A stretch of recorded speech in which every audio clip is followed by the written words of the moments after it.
Gas ওভেনের ব্যবহার ছাড়া মাত্র 3টি উপকরণ ব্যবহার করে খুব অল্প সময়ের মধ্যে 2 রকম লাড্ডু আপনারা বাড়িতে খুব সহজে চটজলদি তৈরি করে ফেলতে পারবেন।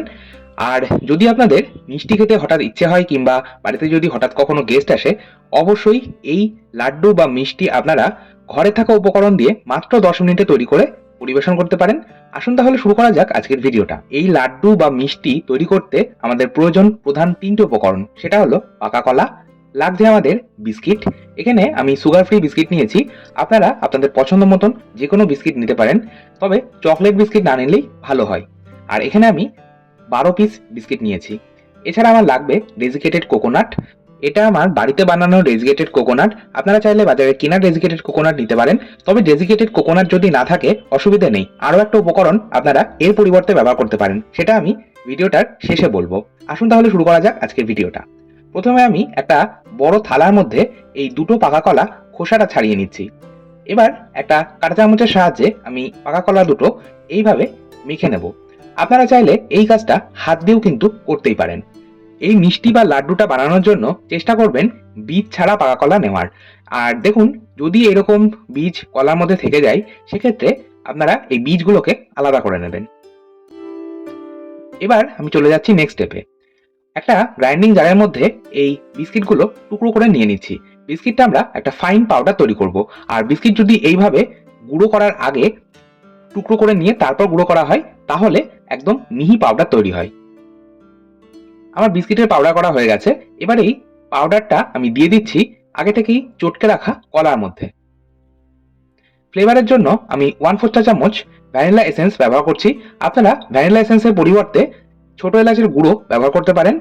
আর যদি কোনো রকম ফ্লেভার দিতে না চান, সেক্ষেত্রে না দিলেও কোনো অসুবিধা নেই, তাই ফ্লেভার দেওয়াটা কিন্তু অপশনাল। এবার সমস্তটা আমি মিশিয়ে নিচ্ছি। দেখুন, আমি এটা মেখে নিয়েছি, তবে আমার মনে হচ্ছে আরও একটা কলা নিলে ভালো হয়। এই জন্য আমি আরও একটা ছোট সাইজের পাকা কলা খোসা ছাড়িয়ে একইভাবে চটকে নেব। আপনারা অবশ্যই এটা একটু বুঝে কাজটা করবেন।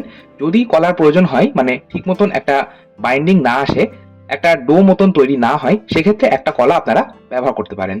আচ্ছা, আমি প্রথমে একটা জিনিস দিতে ভুলে গেছিলাম, সেটা হলো চিনির গুঁড়ো। আমি মিষ্টির জন্য 2 চা চামচ পাউডার সুগার ব্যবহার করছি, তবে আপনারা অবশ্যই আপনাদের স্বাদ মতন মিষ্টিটা ব্যবহার করবেন। আর যদি মিষ্টি ব্যবহার করতে না চান, নাও করতে পারেন, তবে আমি বলবো অবশ্যই সামান্য একটু মিষ্টি ব্যবহার করবেন, তাহলে টেস্টটা ভালো হবে। আর অবশ্যই মিষ্টিটা একটু বুঝে ব্যবহার করবেন, কারণ কলা আর বিস্কিট দুটোতেই কিন্তু মিষ্টির একটা ভাগ থাকে। আচ্ছা, এবার আমি এটা একটা ডো মতন তৈরি করে নিলাম। আর এই ডোটা কিন্তু নর্মাল যেমন রুটি পরোটার জন্য আমরা ডো বানাই, সেই রকম ডো তৈরি হবে, না খুব বেশি নরম না খুব বেশি শক্ত। এবার আমি এই ডোটা থেকে ছোট ছোট আকারে লাড্ডু কেটে নিচ্ছি। লাড্ডু সাইজগুলো অবশ্য আপনাদের ইচ্ছে মতন ছোট বা বড় রাখতেই পারেন। এবার আমি ফাইনাল স্টেপ করব, যে ডেজিকেটেড কোকোনাটটা আমি বাড়িতে বানিয়েছি তার মধ্যে এই লাড্ডুগুলো কোটিং করব। এইভাবে কোটিং করলে দেখতেও ভালো লাগবে, আবার খেতেও ভালো লাগবে। তবে আপনারা যদি এই ডেজিকেটেড কোকোনাট বাজার থেকে কিনতে চান, অবশ্যই কিনতে পারেন।